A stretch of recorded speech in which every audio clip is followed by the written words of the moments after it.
Les jumelles du millionnaire ne voulaient rien manger jusqu'à l'arrivée de la nouvelle nounou. Et ce qu'elle fit changea la vie de tout le monde. Avant de commencer l'histoire, n'oubliez pas de laisser un like et de vous abonner à la chaîne pour voir plus d'histoires comme celle-ci. Les filles, s'il vous plaît. Juste une bouchée, une seule, suppliait la gouvernante, son tablier taché de purée de pommes de terre. Les jumelles de 4 ans étaient assises à la table du petit déjeuner, telles deux petites sculptures de glace. Les bras croisés et les yeux mi-clos, Madison et Chloé semblaient prêtes pour une véritable rébellion enfantine. C'est alors que la porte de la cuisine s'ouvrit et qu'entra Hila Thompson. 28 ans, un jean usé, un chignon décoiffé et une paire de baskets à paillettes qui ne cadraient absolument pas avec le manoir des Whittaker. « Bonjour », annonça-t-elle avec un sourire si éclatant qu'il semblait venir de l'intérieur. « Je suis arrivée en avance et je meurs de faim. Vous avez du café ?» La gouvernante haussa les sourcils, surprise. « Vous êtes la nounou, la nouvelle.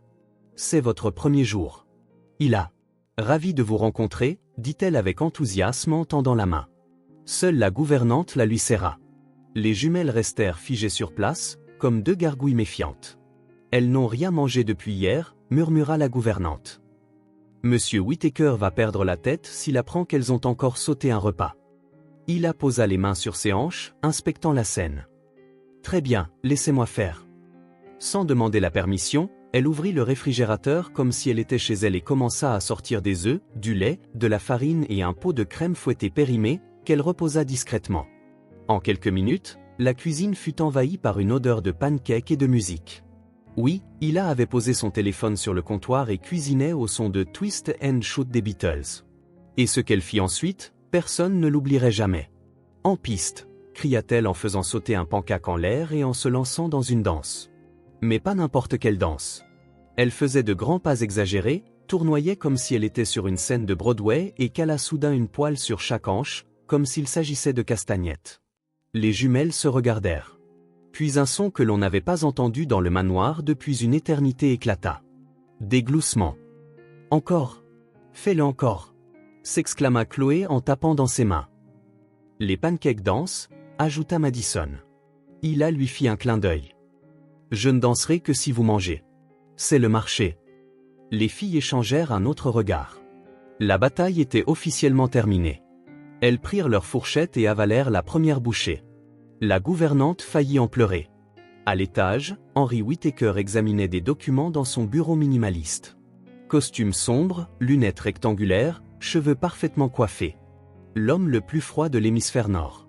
Les sons étouffés de musique et de rire qui montaient de la cuisine lui firent arquer un sourcil. Depuis le décès de sa femme, les jumelles étaient devenues renfermées, têtues et totalement résistantes à toute nounou. Cet avait été renvoyé en moins de 3 mois. Il appuya sur le bouton de l'interphone. « Madame Jenkins, pourquoi y a-t-il de la musique dans la cuisine ?» Encore tremblante d'émotion après le miracle des pancakes, la gouvernante répondit, excitée, « Monsieur, les filles mangent. La nouvelle nounou, elle a dansé avec une poêle à frire. » Silence au bout du fil. « Elle a fait quoi ?»« Des pancakes dansants, monsieur. Et elles ont mangé. » Henry fronça les sourcils. Il attrapa sa veste et descendit. Quand Henry entra dans la cuisine, il s'attendait au chaos.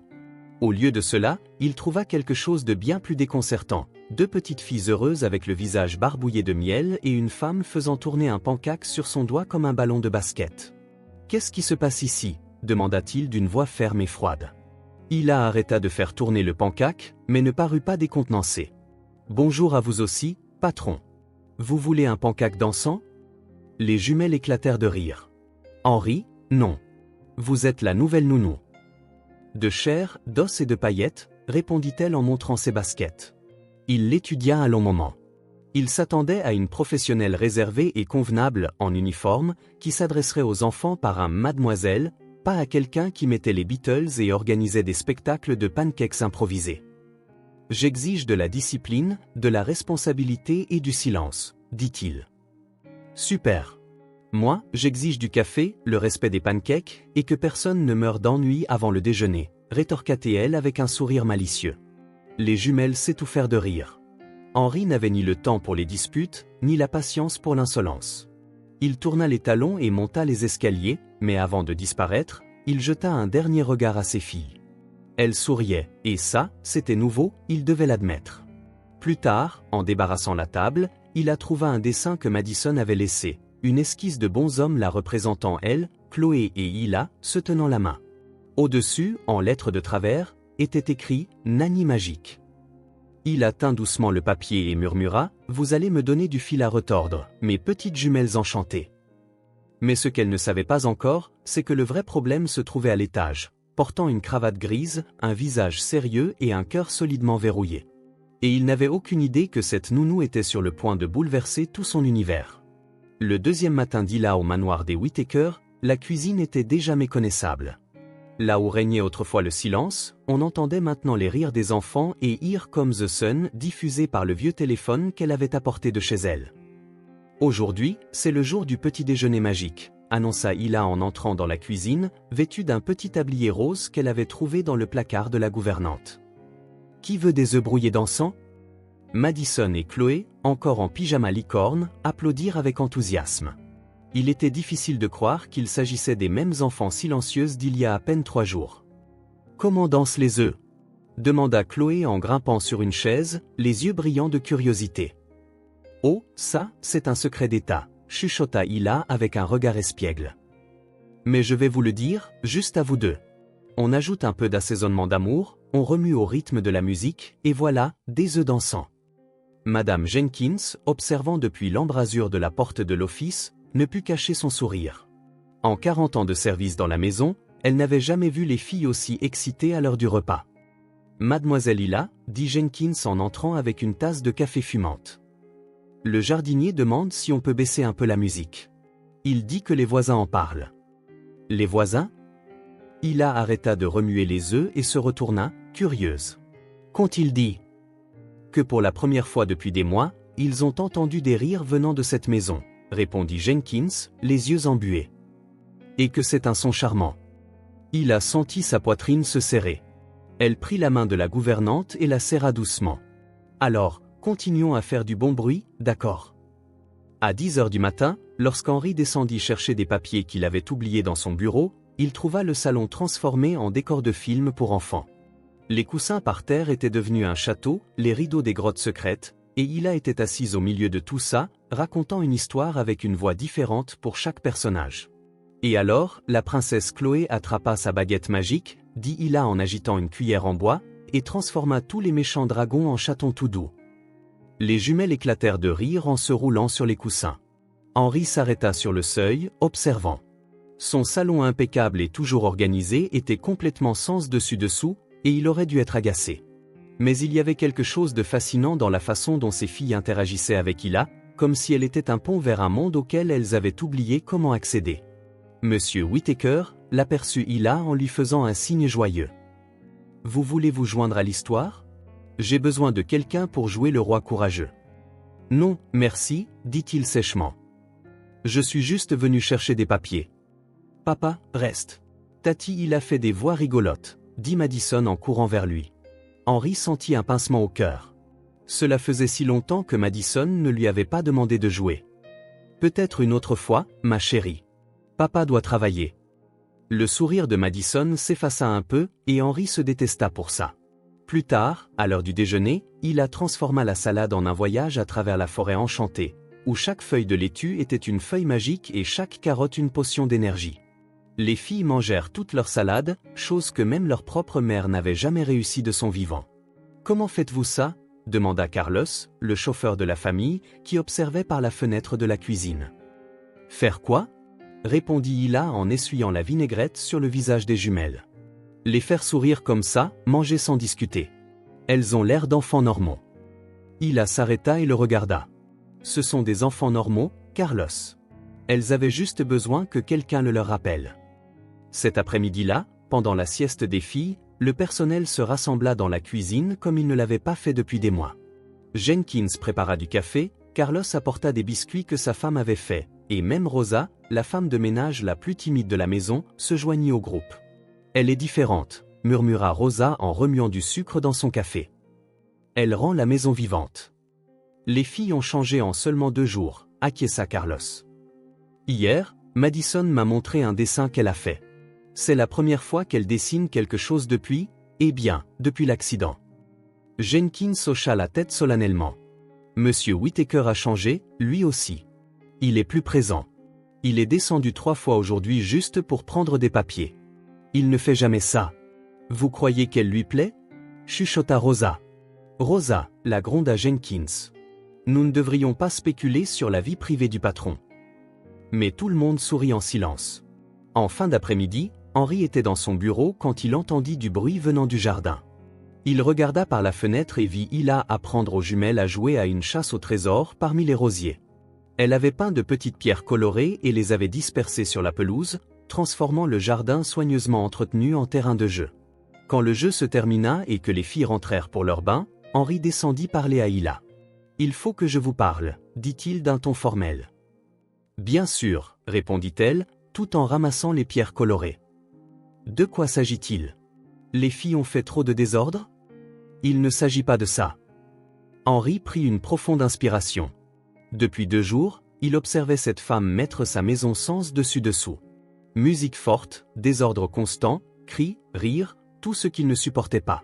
Tout ce qui, secrètement, avait commencé à lui manquer quand ce n'était pas là. « Vous avez une semaine, dit-il enfin. »« Une semaine pourquoi ? » ?»« Pour prouver que vous n'êtes pas juste une déception de plus. » Hila arrêta de ramasser les pierres et le regarda. « Pardon, mais une déception ?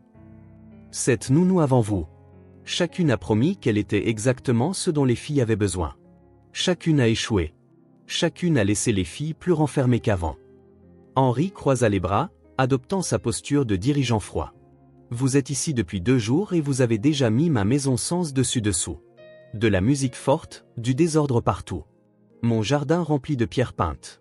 Si c'est votre méthode, j'ai besoin de voir de vrais résultats, pas seulement un amusement temporaire. » Hila resta silencieuse un instant, réfléchissant. « Et que considérez-vous comme de vrais résultats?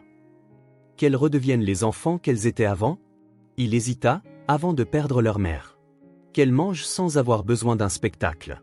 Qu'elles dorment sans faire de cauchemars. Qu'elles n'aient pas peur des étrangers. Qu'elles soient normales. » Hila hocha lentement la tête. « Alors donnez-moi cette semaine, mais à une condition. » Henry haussa un sourcil. « Vous n'intervenez pas. Pas de réunion, pas de commentaires sur ma musique ou mon désordre. Laissez-moi simplement travailler. Et si ça ne marche pas, si après une semaine vous pensez toujours que je suis une autre déception, dit-elle en glissant la dernière petite pierre dans sa poche, je ferai mes valises moi-même. » Henry l'étudia un long moment. Il y avait quelque chose en elle, un mélange de confiance et de vulnérabilité, qui retint son attention. « Une semaine. » Puis il se tourna pour partir, mais s'arrêta. « Oui ? Elles sont vraiment différentes. C'est bien. » Et pour la première fois depuis son arrivée, il a vu quelque chose de différent dans ses yeux. Ce n'était pas de la froideur. C'était de la peur. La peur d'espérer. Le samedi matin commença par un son étrange au manoir des Whittaker. Le silence. Henry se réveilla à 6 heures, comme d'habitude, mais n'entendit aucune musique venant de la cuisine. Pas de rire, pas de bruit de poêle à frire utilisé comme instrument de musique. Inquiet, bien qu'il ne l'admettrait jamais, il descendit en robe de chambre pour voir ce qui se passait. Il trouva Hila dans le salon, encore en pyjama, assise par terre avec un livre sur les genoux. Les jumelles étaient de chaque côté d'elle, également en pyjama, écoutant attentivement sa lecture, tandis qu'elle utilisait une voix différente pour chaque personnage. « Bonjour, patron, » dit Hila sans lever les yeux du livre. « Vous arrivez juste à temps pour l'histoire de la princesse qui a sauvé tout le royaume avec les mathématiques. »« Papa !» s'exclama Madison en se levant pour lui serrer les jambes. « Tati Hila lit la meilleure histoire du monde. C'est l'histoire d'une princesse qui construit des châteaux avec des nombres, » ajouta Chloé, agitant les bras avec enthousiasme mais sans bouger de sa place. Henry regarda autour de lui. La pièce était rangée, les coussins disposés en cercle, et un plateau de fruits coupés était posé au centre. Tout semblait confortable. « On est samedi, » dit-il, comme si cela expliquait sa confusion. « Exactement, » répondit Hila en fermant le livre. « Et les samedis sont spéciaux. Pas de précipitation, pas d'horaire, pas de costume. » Henry baissa les yeux et réalisa qu'il portait en effet une robe de chambre et des pantoufles. Il se sentit soudain étrangement déplacé. « Papa, tu peux rester avec nous aujourd'hui ?» demanda Madison, toujours agrippée à sa jambe. « Pas de travail, juste des jeux. » La question frappa Henri comme un coup de poing à l'estomac. Quand avait-il passé une journée entière avec ses filles pour la dernière fois? Quand n'avait-il pas pensé au travail, aux rapports, aux réunions? J'ai quelques documents à examiner? Oh, s'il vous plaît, s'écria Hila en se levant et en posant les mains sur ses hanches. C'est samedi. Les documents sont interdits le samedi. Interdits? Henri haussa un sourcil. Loi universelle, répondit-elle sérieusement. Article 1er, personne ne peut travailler quand deux jolies filles demandent de l'attention. Article 2, le pyjama est l'uniforme requis. Article 3, l'amusement est la priorité absolue. Les jumelles gloussèrent. Je ne porte pas de pyjama pendant la journée, dit Henri, clairement mal à l'aise. Super! S'exclama Hila en tapant dans ses mains. Alors aujourd'hui, c'est votre baptême. Madison, Chloé, lancez l'opération Papa en pyjama. Avant qu'Henri ne puisse protester, les deux filles lui prirent les mains et commencèrent à le tirer vers les escaliers. Les filles, je ne pense vraiment pas que... S'il te plaît, papa, supplia Chloé. Tati Hila a dit qu'aujourd'hui c'était une journée spéciale en famille. Henri s'arrêta à mi-chemin des escaliers. Famille. Le mot résonna dans son esprit d'une manière qu'il n'avait pas entendue depuis longtemps. Une demi-heure plus tard, Henri descendit vêtu d'un pantalon de jogging gris et d'un simple t-shirt, des vêtements qu'il avait trouvés au fond de son placard et qu'il n'avait probablement pas portés depuis des années. Il se sentait ridicule et étrangement à l'aise. « Regardez-vous » s'exclama Hila en le voyant. « Maintenant, vous ressemblez vraiment à un père. »« J'ai toujours été un vrai père » répondit-il, un peu sur la défensive. « Bien sûr » dit-elle plus doucement. « Mais maintenant, vous ressemblez à un père qui a du temps. » Ces mots le désarmèrent complètement. Hila continua en tapant dans ses mains.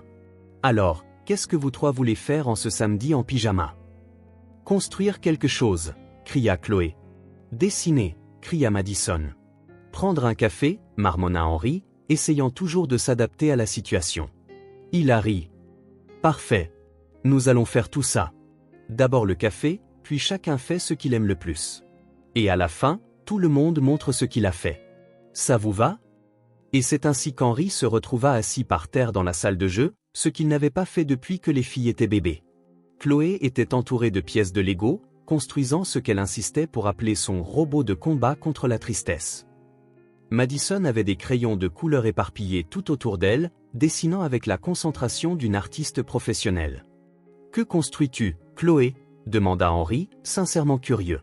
« C'est un robot qui détecte quand les gens sont tristes et les chatouille jusqu'à ce qu'ils rient, » expliqua-t-elle en attachant une pièce rouge. « Regarde, ce sont les bras chatouilleurs, et ça, c'est l'antenne détectrice de tristesse. » Henri fut étonné de la création complexe de sa fille. Quand était-elle devenue si créative? « Et toi, Madison? Qu'est-ce que tu dessines ?»« C'est une surprise, » répondit-elle en couvrant le papier de ses mains. « Mais je peux faire un dessin spécial juste pour toi, papa. »« Vraiment? » ?»« Bien sûr. Qu'est-ce que tu aimerais que je dessine ?» Henri réfléchit un instant. Quand quelqu'un lui avait-il demandé ce qu'il voulait pour la dernière fois? « Dessine ce qui te rend heureuse. » Madison sourit et prit une nouvelle feuille de papier. Elle commença à dessiner avec des traits rapides et sûrs, la langue tirée en signe de concentration. Pendant ce temps, Hila s'assit à côté d'Henri. « Comment vous sentez-vous » demanda-t-elle doucement. « Étrange, Daniel. Je ne me souviens pas de la dernière fois où je n'ai pas eu d'horaire. C'est effrayant, n'est-ce pas? De ne pas avoir quelque chose à contrôler. » Henri la regarda, surpris par sa perspicacité. « Comment le savez-vous? » Parce que vous n'arrêtez pas de toucher votre poignet comme si vous vérifiez une montre, alors que vous n'en portez pas. Henri baissa les yeux et réalisa qu'il tripotait son poignet nu. « Ça passera, dit Hila. Ce sentiment que vous devriez faire quelque chose de productif. Jouer avec vos filles est la chose la plus productive que vous puissiez faire. » À ce moment-là, Madison se leva de la table. « J'ai fini » annonça-t-elle en tendant le dessin à Henri. Henri prit le papier, et son monde s'arrêta. Le dessin montrait trois bonshommes devant une grande maison. Un petit avec des cheveux bouclés, Madison, un autre petit avec une queue de cheval, Chloé, et un plus grand avec de longs cheveux et un immense sourire, Hila. Ils se tenaient la main, et en dessous, en lettres de travers, il était écrit « Ma famille heureuse ». Henri déglutit difficilement. Où était-il dans le dessin de sa propre fille? « Madison, dit-il d'une voix un peu rauque, où est papa ?»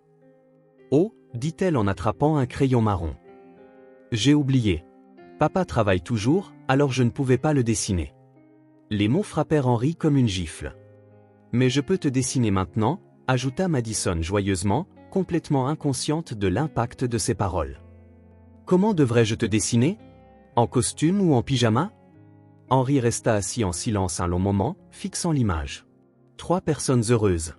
Sa fille avait dessiné sa famille, et il n'en faisait pas partie. En pyjama, dit-il finalement. Dessine-moi en pyjama. Madison sourit et commença à dessiner une 4e silhouette à côté des autres. Quand elle eut terminé, elle le brandit. Un grand homme en pantalon de jogging tenant la main des 3 autres. Voilà, dit-elle, satisfaite. Maintenant, notre famille est complète. Henri prit le dessin et l'étudia à nouveau. 4 personnes se tenant la main. 4 personnes heureuses. Il leva les yeux et croisa le regard d'Hila. Elle ne dit rien, mais Henri vit de la compréhension dans ses yeux, et quelque chose de plus. Quelque chose qui lui fit sentir que peut-être, juste peut-être, il avait manqué bien plus que le travail en ce samedi en pyjama. « Je peux garder ce dessin ?» demanda-t-il à Madison. « Bien sûr, papa. Je peux en faire d'autres. » Henri plia soigneusement le papier et le glissa dans la poche de son sweatshirt. « Merci, ma chérie. C'est le plus beau dessin que j'ai jamais vu. » Et pour la première fois depuis longtemps, Henri souhaita que le week-end puisse durer éternellement. Le lundi arriva avec une énergie différente au manoir des Whittaker. Après le samedi en pyjama, les jumelles semblaient encore plus attachées à Hila, et même Henri avait commencé à descendre prendre le petit déjeuner avec elle, chose impensable une semaine plus tôt. Ce soir, c'est le dîner spécial, annonça Hila à l'heure du déjeuner, les yeux brillants d'excitation. Je vais préparer une recette que j'ai apprise de ma grand-mère mexicaine. Mexicaine? Demanda Chloé, intriguée. Oui. Des quesadillas au poulet et au fromage fondant, du riz avec des haricots assaisonnés, et du guacamole frais. Madison et Chloé échangèrent des regards excités. Tout ce qui venait des mains d'Hila ressemblait à une fête. Vous allez adorer, continua Hila. C'est de la nourriture qui ressemble à un câlin de l'intérieur. Henri, qui passait par la cuisine à ce moment-là, s'arrêta pour écouter. De la nourriture mexicaine? Demanda-t-il, l'air un peu incertain. Détendez-vous, patron. Ce n'est pas épicé, juste savoureux et fait avec amour. Ma mère vient dîner ce soir, dit-il en se souvenant soudainement. Elle n'a pas l'habitude de goûter à des plats différents. Hila haussa les épaules. Alors ce sera une bonne occasion pour elle d'élargir ses horizons, non? Henri sentit un nœud dans l'estomac. Sa mère, Victoria Whittaker, était une femme de 72 ans, très traditionnelle, avec des opinions bien arrêtées sur la façon dont les choses devaient être faites. Depuis la mort de sa femme, elle venait dîner une fois par semaine pour s'assurer que les filles étaient élevées correctement. Peut-être vaut-il mieux préparer quelque chose de plus traditionnel, suggéra-t-il. Papa, on veut la nourriture de Tati Hila, protesta Madison. Oui, elle a promis, ajouta Chloé. Hila croisa les bras et regarda Henri droit dans les yeux. Vous avez dit que j'avais une semaine pour montrer des résultats. Laissez-moi faire les choses à ma façon. Henri soupira. Il savait qu'il était dans le pétrin. À 18h précises, Victoria Whittaker arriva. Grande, élégante, les cheveux gris coiffés en un chignon impeccable, vêtue d'un tailleur bleu marine qui coûtait probablement plus que le salaire mensuel d'Hila. Henri, mon cher, dit-elle en embrassant la joue de son fils. Comment vont mes petites filles? Mieux que jamais, maman. La nouvelle nounou fait un travail exceptionnel. Oh, oui. J'ai entendu parler d'elle. Où l'avez-vous trouvée? Quelle agence l'a recommandée? En fait, elle a été recommandée par le docteur Martinez. Elle a une approche plus moderne. Victoria haussa un sourcil, mais ne dit rien. Quand ils entrèrent dans la salle à manger, la table était dressée avec des assiettes colorées, des serviettes en papier fleuri, et un arôme merveilleux s'échappait de la cuisine. « Mamie !» crièrent les jumelles à l'unisson en courant l'embrasser. « Mes chéris !» dit Victoria en les serrant avec une chaleur sincère. « Comment allez-vous » Tati Hila a fait de la nourriture mexicaine, annonça Chloé. « C'est la meilleure du monde » ajouta Madison. Victoria regarda Henri avec une expression familière de désapprobation silencieuse. À ce moment-là, Hila apparut, portant un plat fumant. « Bonsoir » dit-elle avec un sourire chaleureux. « Vous devez être Madame Whittaker. Je suis la nounou des filles. C'est un plaisir de vous rencontrer. Victoria la toisa de la tête aux pieds. Hila portait une simple robe en coton, les cheveux attachés en une queue de cheval décontractée. « Bonsoir », répondit froidement Victoria. « Vous êtes donc la nounou ?»« C'est exact, et j'ai préparé un dîner spécial pour ce soir. J'espère que vous l'apprécierez. » Hila servit les quesadillas, le riz assaisonné et le guacamole avec un enthousiasme contagieux. Les jumelles commencèrent immédiatement à manger en faisant des bruits de contentement. « C'est trop bon, Tatia », dit Madison la bouche pleine. Le fromage fond dans la bouche, acquiesça Chloé. Henri goûta et dut admettre que c'était vraiment délicieux, savoureux, bien assaisonné, avec une touche de fait maison qu'il n'avait pas ressentie depuis longtemps. Victoria, cependant, piqua la nourriture avec sa fourchette comme si elle était suspecte. « C'est intéressant », dit-elle en prenant une petite bouchée. « Où avez-vous appris à cuisiner comme ça ?»« De ma grand-mère », répondit Hila, enthousiaste. « Elle est venue du Mexique quand elle était jeune et m'a appris tous les secrets de la cuisine mexicaine. Elle disait toujours que la nourriture faite avec amour a un goût spécial. »« Je vois. Et quelle est votre formation ?» Hila s'arrêta de manger, sentant le ton interrogateur. « J'ai obtenu mon diplôme de fin d'études secondaires et j'ai suivi quelques cours sur le développement de l'enfant. »« Quelques cours », répéta Victoria avec un dédain à peine voilé. « Donc, pas de formation officielle, alors ?» L'atmosphère devint tendue. Henri remarqua le changement et tenta d'intervenir. « Maman, il a fait un travail exceptionnel avec les filles. »« Henri, mon cher, je sais que tu veux le meilleur pour elles, » continua Victoria en l'ignorant. « Mais elles ont besoin de quelqu'un avec une formation appropriée, quelqu'un qui peut enseigner les bonnes manières, l'étiquette, préparer des repas adéquats. »« Les filles mangent mieux que jamais, » dit Hila, essayant de rester calme. « La nourriture mexicaine n'est pas appropriée pour des enfants bien élevés, lança Victoria. Elles doivent apprendre à apprécier la haute cuisine, pas ça. » Hila sentit ses joues brûler, mais elle prit une profonde inspiration. « Avec tout le respect que je vous dois, Madame Whittaker, les filles avaient des problèmes d'alimentation quand je suis arrivé. Maintenant, elles mangent avec joie et sont ouvertes à de nouvelles saveurs. » Des problèmes d'alimentation, Victoria se tourna vers Henri. « Pourquoi n'ai-je pas été informée ?»« Maman, ce n'était rien de grave. Elles touchaient à peine à leur nourriture. » Victoria haussa la voix. « Et vous faites confiance à quelqu'un sans formation officielle pour régler ça avec de la nourriture exotique. »« Ce n'est pas exotique. C'est fait maison, » dit Hila, luttant pour garder son calme. « Jeune femme, vous ne comprenez manifestement pas les besoins d'une famille de haut rang. Ces enfants ont besoin de structure, de discipline, d'une éducation appropriée, pas de jeux et de cuisine de rue. » Le silence dans la pièce était assourdissant. Les jumelles avaient arrêté de manger et regardaient les adultes, confuses. Les yeux d'Hila piquaient, mais elle refusa de pleurer devant cette femme. « Madame Whittaker, dit-elle, la voix tremblante mais ferme. Je n'ai peut-être pas de diplôme universitaire, mais je sais comment m'occuper des enfants et je sais comment les faire sourire. » Sourire ne suffit pas, rétorqua Victoria. Elles ont besoin d'une véritable éducation, pas de quelqu'un qui les gâte avec. Ça suffit. La voix d'Henri trancha l'air comme une lame. Il se leva, les yeux brûlants de colère. Maman, arrête tout de suite. Henri, j'essaie seulement de...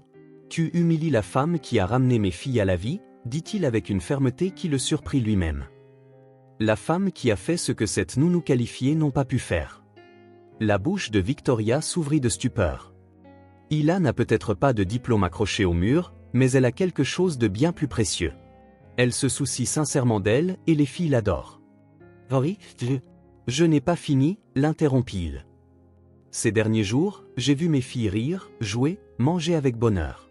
Je les ai vues courir pour me serrer dans leurs bras quand je rentre à la maison. Je les ai vues dessiner des images de notre famille heureuse, et tout ça, c'est grâce à Hila. Il se tourna vers sa mère. Alors, avec tout le respect que je te dois, maman, c'est moi qui décide ici, et je dis qu'il reste. Victoria regarda son fils comme si elle ne le reconnaissait pas. Henri Whittaker, tu fais une erreur.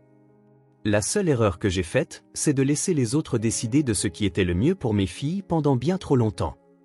Hila resta immobile, essayant de comprendre ce qui venait de se passer. Henri l'avait défendu publiquement contre sa propre mère. Tati Hila, murmura Madison en tirant sur sa manche. Tu ne pars pas, n'est-ce pas? Hila baissa les yeux vers la petite fille, puis vers Henri. qui la regardait avec une intensité qu'elle ne savait pas comment interpréter. « Non, ma chérie, dit-elle finalement. Je ne pars pas. » Victoria se leva, attrapa son sac à main et regarda son fils une dernière fois. « Quand ce château de cartes s'effondrera, ne viens pas me demander conseil. » Et elle sortit, laissant derrière elle un lourd silence. Henri se rassit, les mains tremblant légèrement. « Je suis désolé pour ça, dit-il à Hila. »« Merci, répondit-elle simplement. Et à ce moment-là, quelque chose changea entre eux. Quelque chose qu'aucun d'eux n'était tout à fait prêt à affronter. 3 jours après ce dîner tendu avec Victoria, le manoir des Whittaker avait retrouvé sa routine joyeuse. Henri semblait plus à l'aise après la confrontation avec sa mère, et les jumelles continuaient de s'épanouir sous les soins d'Hila. C'était un mercredi matin ensoleillé lorsque Madison tira sur la manche d'Hila dans la cuisine. « Tati Hila, tu veux voir notre endroit secret ?» murmura-t-elle en jetant des regards autour d'elle comme si elle était sur le point de révéler un trésor caché. « Un endroit secret ?» Hila s'agenouilla à sa hauteur. « Quel genre d'endroit secret ?»« C'est là où on garde nos choses spéciales, » dit Chloé, surgissant de nulle part, les yeux pétillants de mystère. « On ne l'a jamais montré à personne. »« Pas même à votre père ?» demanda Hila. Les 2 filles secouèrent la tête sérieusement. « C'est juste à nous, » déclara Madison. « Mais tu peux le voir parce que tu es spécial. » Le cœur d'Hila fondit.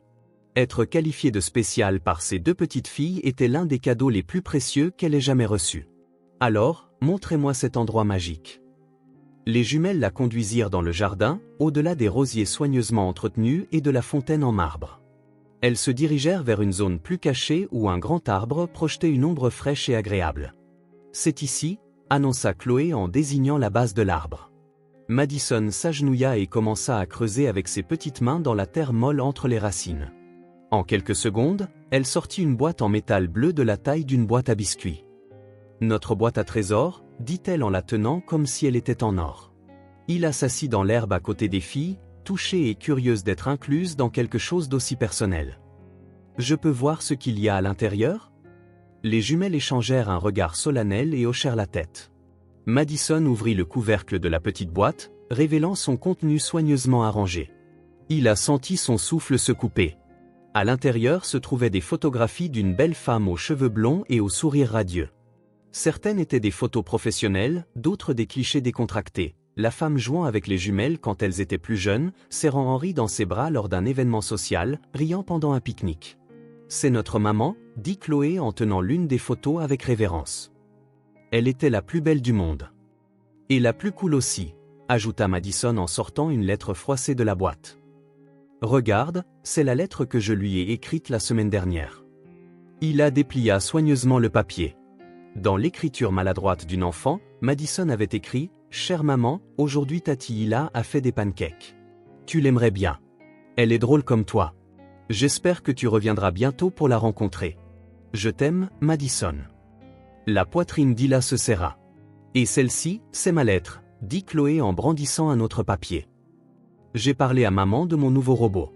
Elle aimait toujours mes robots. » Hila lut la lettre de Chloé, qui se terminait par « Papa est plus heureux maintenant. Je pense que c'est parce que Tati Hila le fait sourire aussi. Quand tu reviendras, vous serez amis. » Il y avait d'autres choses dans la boîte, des dessins colorés adressés à maman, de minuscules fleurs séchées que les filles avaient cueillies, et même une photo récente d'elle avec Hila, conservée aux côtés des souvenirs de leur mère. « On vient ici chaque semaine, » expliqua Madison, « pour raconter à maman nos journées. Et on laisse les lettres ici pour quand elle reviendra, » ajouta Chloé. « Comme ça, elle pourra tout lire d'un coup. » Hila sentit ses yeux se remplir de larmes. Ces 2 petites filles vivaient avec l'espoir que leur mère reviendrait un jour, comme si elle était simplement partie en voyage au loin. « Les filles, » dit-elle doucement, choisissant ses mots avec soin. « Vous savez que maman ne peut pas revenir, n'est-ce pas ?»« Si, elle peut, » protesta immédiatement Madison. « Elle est juste au paradis en visite chez les anges. Un jour, elle finira sa visite et rentrera à la maison. Papa a dit qu'elle veille sur nous de là-haut, » dit Chloé. « Mais on sait qu'elle veut revenir pour s'occuper de nous de près. » Il a pris une profonde inspiration. Elle savait qu'elle devait être délicate, mais aussi honnête. « Mes amours, quand quelqu'un va au paradis, c'est parce qu'il ne peut plus rester ici sur Terre.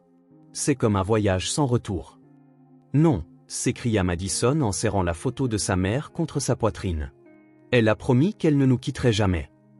Et elle ne l'a pas fait, dit Hila en se rapprochant. Elle est ici, dans l'amour que vous ressentez, dans les beaux souvenirs que vous avez d'elle, dans la façon dont vous souriez, tout comme elle. Mais on la veut ici pour de vrai, sanglota Chloé. On veut qu'elle fasse des pancakes avec nous, elle aussi. Je sais, mes chéris. Je sais que ça fait très mal, mais parfois, les gens qu'on aime doivent partir, même si on ne le veut pas. Et ce n'est la faute de personne. Est-ce que tu vas partir, toi aussi ? Demanda Madison, son petit visage mouillé de larmes. Non, ma chérie. Je suis là et je resterai aussi longtemps que... Vous n'avez aucun droit d'aborder ce sujet. La voix froide d'Henri trancha l'air comme une lame. Hila se retourna et le vit debout à quelques mètres de là, le visage crispé de colère. Henri, j'étais juste en train de... Vous étiez en train de vous mêler de ce qui ne vous regarde pas, dit-il en s'avançant vers elle d'un pas ferme. Les filles, rangez la boîte et rentrez tout de suite. Mais, papa, commença Chloé. Tout de suite, répéta-t-il avec une autorité qu'il utilisait rarement avec ses filles. Effrayées par le ton de leur père, les jumelles remirent rapidement les lettres et les photos dans la petite boîte, l'enterrèrent à nouveau et coururent vers la maison sans se retourner, laissant Hila et Henri seuls sous l'arbre. « Comment osez-vous » dit Henri dès que les filles furent hors de vue. « Comment osez-vous leur parler de la mort de leur mère ?»« Henri, elles ont besoin de comprendre. »« Elles ont 4 ans, explosa-t-il.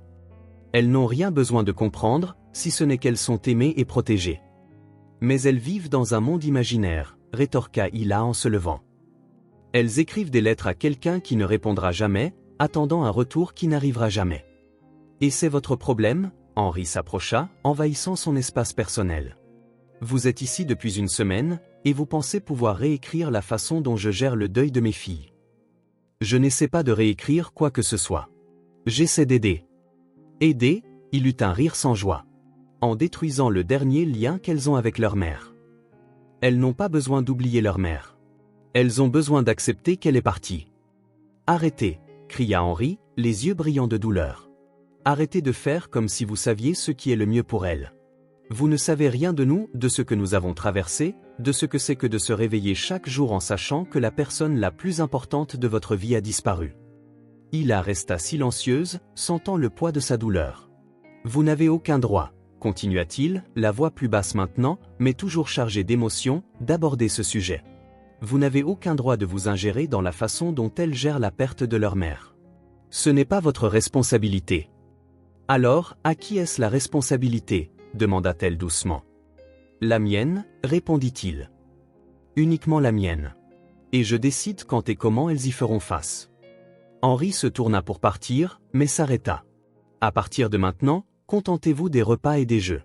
Ne parlez pas de choses que vous ne comprenez pas. Il s'éloigna, laissant Hila seule sous l'arbre, le cœur endolori, et une chose devenant claire. Henri ne protégeait pas seulement ses filles. Il se protégeait lui-même.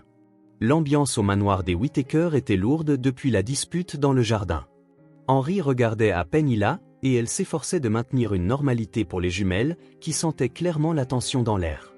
C'est en fin d'après-midi, un vendredi, que tout s'effondra. Hila aidait les filles à faire un puzzle dans le salon quand Henri rentra plus tôt que d'habitude. Ses pas fermes résonnèrent dans le couloir, et quand il apparut sur le seuil, son visage était crispé. « Les filles, allez jouer dans votre chambre », dit-il, sans même jeter un regard à Hila. « Mais papa, on n'a pas fini le puzzle », protesta Madison. Tout de suite, répéta-t-il d'un ton qui ne laissait aucune place à la discussion. Les jumelles obéirent, mais non sans lancer des regards confus entre leur père et la nounou. Une fois qu'elles furent parties, Henri ferma la porte. « Il faut qu'on parle, dit-il. Si c'est à propos d'hier, c'est à propos des limites, le coupa Henri. J'ai parlé au docteur Martinez aujourd'hui. Il m'a dit quelque chose sur les méthodes non traditionnelles de garde d'enfants. Il a fronça les sourcils. Qu'est-ce qu'il a dit exactement ? Qu'une exposition précoce aux réalités des adultes peut être traumatisante pour des enfants en deuil. Que le fantasme sain fait partie du développement normal, Henri.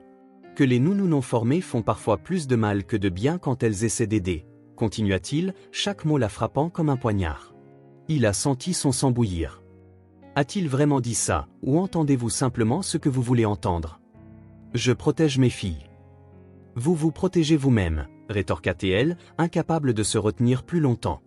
Vous avez tellement peur d'affronter votre propre douleur que vous préférez garder les filles dans une bulle d'illusion. Comment osez-vous? Il faut bien que quelqu'un vous dise comment élever vos filles, cria Hila. Vous leur parlez à peine. Quand leur avez-vous demandé pour la dernière fois comment elles se sentaient vraiment? Qu'en avez-vous pas fui dès qu'elles mentionnaient leur mère? Le visage d'Henri devint rouge de colère. Vous ne savez rien de moi. Je sais que vous aimez ces filles, mais vous avez peur de les aimer pleinement parce que ça ferait trop mal de les perdre, elles aussi. Assez. Henri frappa du poing sur la table, faisant trembler un vase. Assez. Vous avez dépassé les bornes.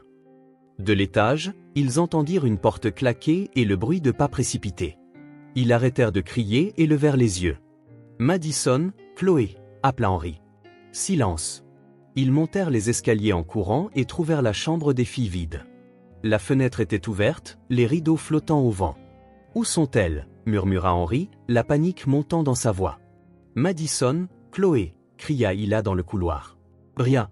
Les minutes suivantes furent un tourbillon de panique. Henri parcourut les pièces de l'étage, les vérifiant une par une, tandis qu'Hila descendit vérifier la cuisine, le salon, le bureau. Madame Jenkins se joignit à la recherche, ainsi que Carlos et Rosa. Elles ne sont pas dans la maison, cria Henri en descendant les escaliers, le visage pâle. Nulle part. Je vais vérifier le jardin, dit Carlos en sortant en courant. Je vais regarder dans le garage, offrit Rosa. Et si elles avaient quitté la propriété? Murmura Henri, la voix brisée. Et si quelqu'un les avait enlevées? Hila s'arrêta et ferma les yeux, essayant de penser comme une enfant de 4 ans. Où iraient deux petites filles effrayées? Un endroit sûr? Un endroit petit et confortable où elles pourraient être ensemble? Le chenil, s'écria-t-elle soudain. Quoi? Le chenil au fond du jardin. Hila courut comme elle ne l'avait jamais fait, Henri juste derrière elle. Le chenil se trouvait dans un coin reculé de la propriété, entouré d'arbres. L'ancien propriétaire du manoir y élevait des Golden Retrievers, mais il était vide depuis des années. Quand ils arrivèrent, Hila entendit le son le plus triste du monde, des sanglots étouffés provenant de l'intérieur de la petite niche en bois. Madison, Chloé, appela-t-elle doucement en s'agenouillant devant l'ouverture. Deux petites têtes apparurent du fond de la niche, leurs visages striés de larmes. Tati Hila, murmura Madison. On est là, mes chéris, dit Hila en tendant les bras. Vous pouvez sortir. Tout va bien. Papa est en colère contre toi à cause de nous, sanglota Chloé en sortant à quatre pattes. C'est de notre faute si vous vous êtes disputés. On ne veut pas que tu partes, pleura Madison en se jetant dans les bras d'Hila. Henri resta immobile, regardant ses filles se réconforter auprès d'Hila, le cœur brisé. Ce n'est pas votre faute, dit Hila en les serrant toutes les deux. Ce n'est jamais votre faute quand les adultes se disputent. Les grandes personnes disent parfois des choses qu'elles ne devraient pas quand elles sont en colère. Mais si papa te renvoie? Demanda Chloé. Et si on se retrouve encore seul? Ajouta Madison. Hila regarda Henri par-dessus la tête des filles. Il n'avait pas bougé, mais elle pouvait voir les larmes dans ses yeux. Vous savez ce qu'on va faire? Dit-elle doucement. Je vais chanter la chanson que ma grand-mère me chantait quand j'étais triste. Ça marchait toujours. Hila serra les filles plus fort et commença à chanter doucement. La mélodie était douce et un peu triste, une berceuse mexicaine sur l'amour inconditionnel et la protection. Même sans comprendre les mots, les jumelles commencèrent à se calmer, se blottissant contre Hila. Henri regardait, fasciné. Il n'avait jamais vu ses filles se calmer si vite après avoir pleuré. La voix d'Hila avait quelque chose de magique, quelque chose qui touchait non seulement les enfants, mais aussi lui. À la fin de la chanson, les filles étaient calmes, leur respiration douce. « On rentre à la maison ?» demanda doucement Hila. « Tu viens avec nous ?» murmura Madison. « Bien sûr. » Henri les suivit jusqu'à la maison en silence. Il aida Hila à donner le bain aux filles, à leur mettre leurs pyjamas, à leur brosser les petites dents. Pendant tout ce temps, il observait comment Hila interagissait avec ses filles, avec une patience infinie, une affection sincère et une compréhension naturelle de leurs besoins. Une fois les filles endormies, Henri resta longtemps dans le couloir, regardant simplement la porte de leur chambre. Il était près de 23 heures quand il frappa à la porte d'Hila. « Entrez » dit-elle, surprise de le voir. Henri entra lentement, les mains dans les poches, les épaules voûtées comme s'il portait le poids du monde. « Comment saviez-vous où elles étaient ?» demanda-t-il. « L'instinct. J'ai essayé de penser comme une petite fille effrayée. Elles ne se sont jamais cachées de moi auparavant. Elles n'ont jamais fui quand je me suis mis en colère. Hila ne répondit pas. Elle attendit simplement. Henri s'assit dans le fauteuil près de la fenêtre, le visage dans les mains. Vous aviez raison aujourd'hui, dit-il, la voix étouffée, surtout. Henri, je ne sais plus comment être un père, admit-il en levant ses yeux rougis vers elle. Depuis la mort de Sarah, je ne sais pas comment être ce dont elles ont besoin. J'ai peur de mal faire, alors je ne fais rien. J'ai peur d'affronter leur douleur parce que j'ai à peine la force de gérer la mienne. Il a senti son cœur se serrer. Et aujourd'hui, quand je vous ai vu les calmer avec une simple chanson, j'ai réalisé que vous aviez fait en 5 minutes ce que je n'ai pas réussi à faire en 5 mois. Vous êtes leur père, Henri. C'est de vous dont elles ont le plus besoin. Mais je ne sais pas comment être ça. Je ne sais plus comment être quoi que ce soit, si ce n'est un homme brisé qui a perdu la femme qu'il aimait.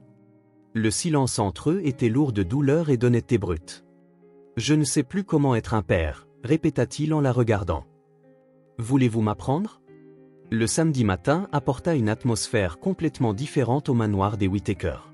Pour la première fois depuis son arrivée, Hila trouva Henri dans la cuisine avant elle, encore en pyjama, essayant de comprendre le fonctionnement de la machine à café. « Bonjour », dit-elle, surprise.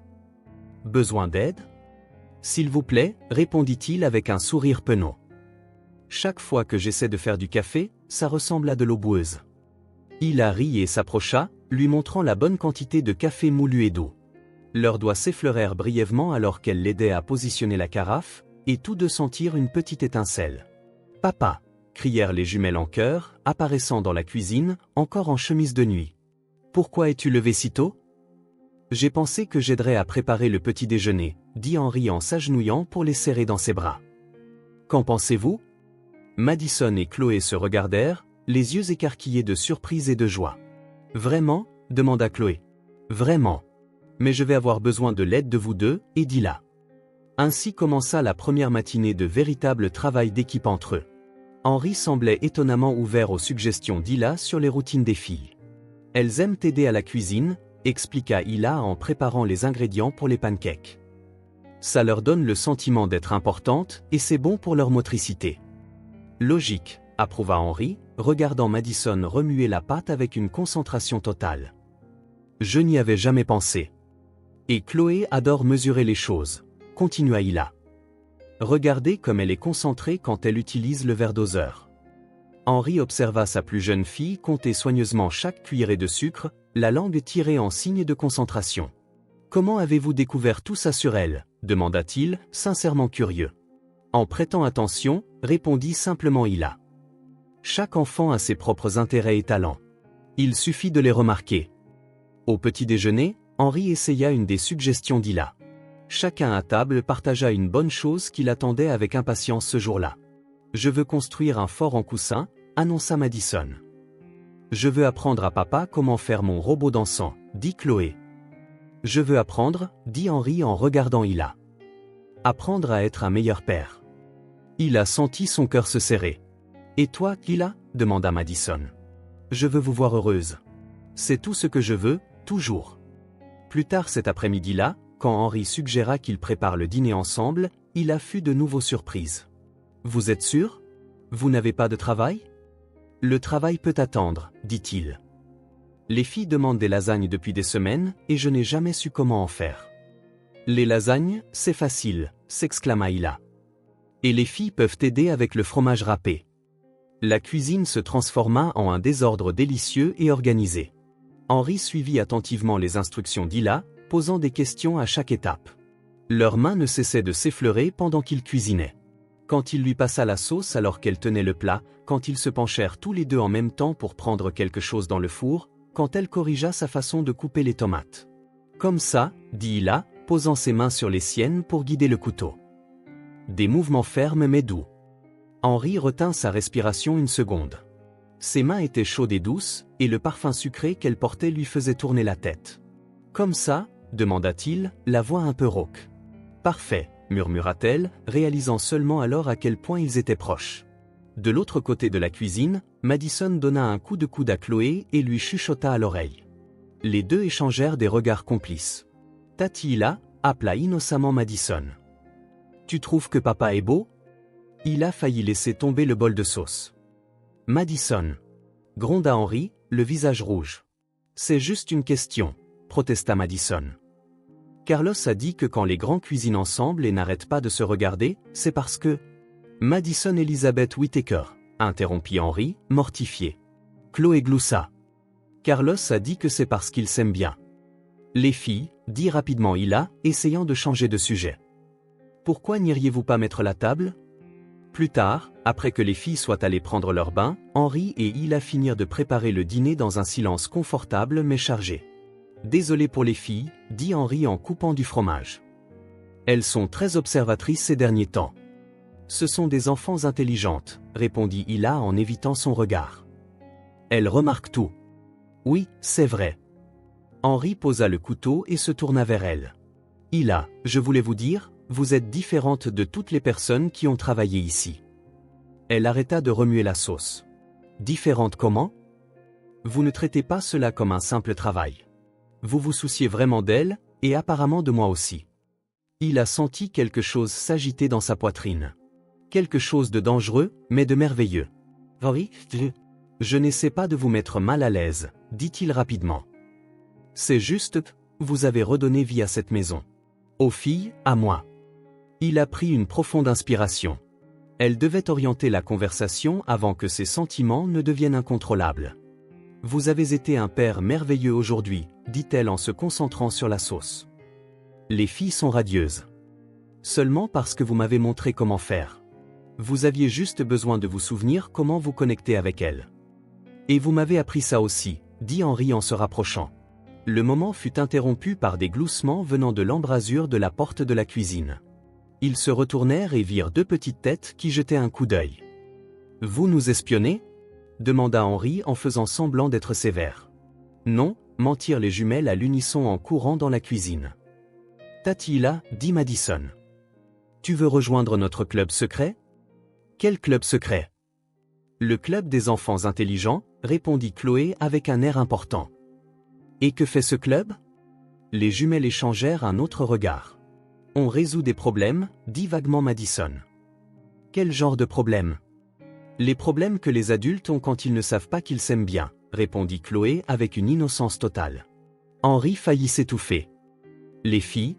Papa, est-ce que tu aimes Tati Hila? Demanda directement Madison. C'est notre nounou, Madison.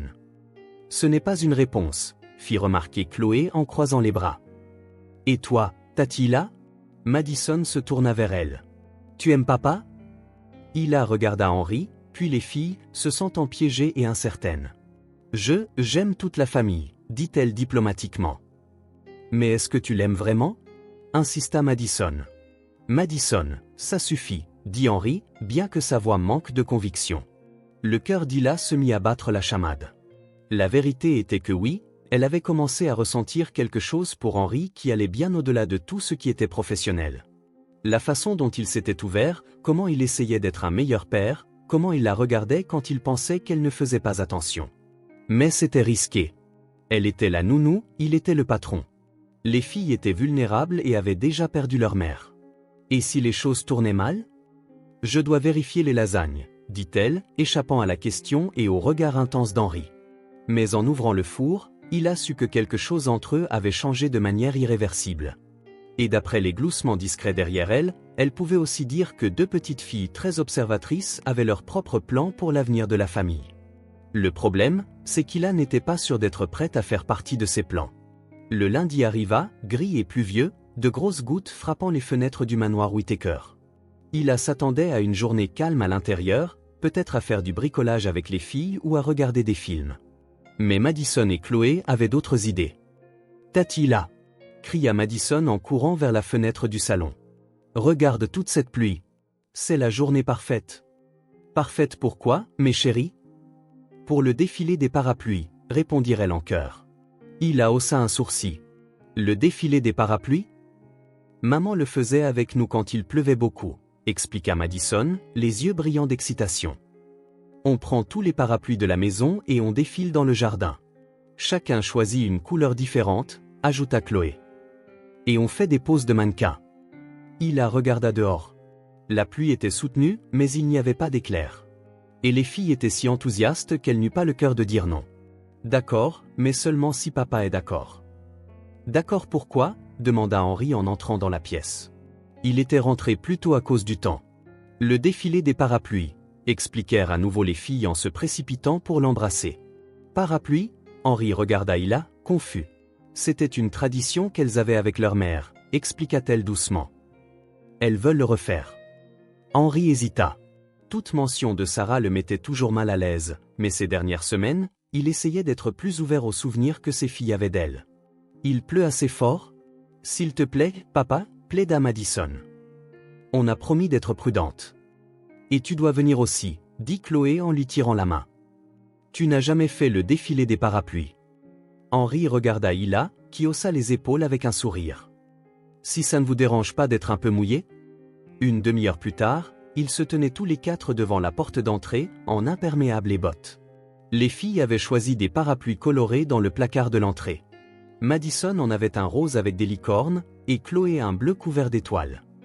Et maintenant ? Demanda Henri, tenant un simple parapluie noir. Maintenant, tu apprends à défiler, dit Madison en ouvrant son parapluie avec un geste théâtral. Tu dois marcher comme si tu étais célèbre. Comme ça. Chloé fit une démonstration, se pavanant dans le couloir avec des pas exagérés et des poses de mannequin. Hila rit, attrapant un parapluie rouge. Je crois que je comprends. C'est comme un défilé de mode sous la pluie, c'est ça ? Exactement, crièrent les filles. Quand ils sortirent dans le jardin, la pluie les accueillit avec une averse fraîche et rafraîchissante. Les filles poussèrent des cris de joie et commencèrent immédiatement leur défilé, marchant le long du chemin de pierre comme si c'était un podium à Paris. Regardez-moi, Madison fit tournoyer son parapluie comme une ballerine. À mon tour, Chloé prit une pose dramatique, se penchant sur le côté. Henri regardait ses filles, souriant d'une manière qu'il la voyait rarement. Il y avait quelque chose de libérateur à le voir là, trempé par la pluie. Pas de costume, pas d'horaire, juste en train de profiter d'un moment simple avec ses filles. « À ton tour, papa !» cria Madison. « Je ne sais pas comment faire. »« Marche et prends la pose » ordonna Chloé. Henri fit quelques pas hésitants, essayant d'imiter leurs mouvements exagérés. Il avait l'air si maladroit qu'Hila ne put retenir son rire. « De quoi vous moquez-vous » demanda-t-il, faisant semblant d'être offensé. « De votre démarche de mannequin » dit-elle à travers son rire. « On dirait un robot qui essaie de danser. »« Ah oui ? Alors montrez-moi, experte des podiums. » Hila releva le défi. Elle descendit le chemin avec des mouvements fluides et enjoués, faisant tourner le parapluie rouge et prenant des poses qui firent applaudir et acclamer les jumelles. « C'est comme ça qu'on fait » lança-t-elle à Henri. « À mon tour » dit-il, essayant de copier ses mouvements. Il fit mieux cette fois-ci, et les filles crièrent leur approbation.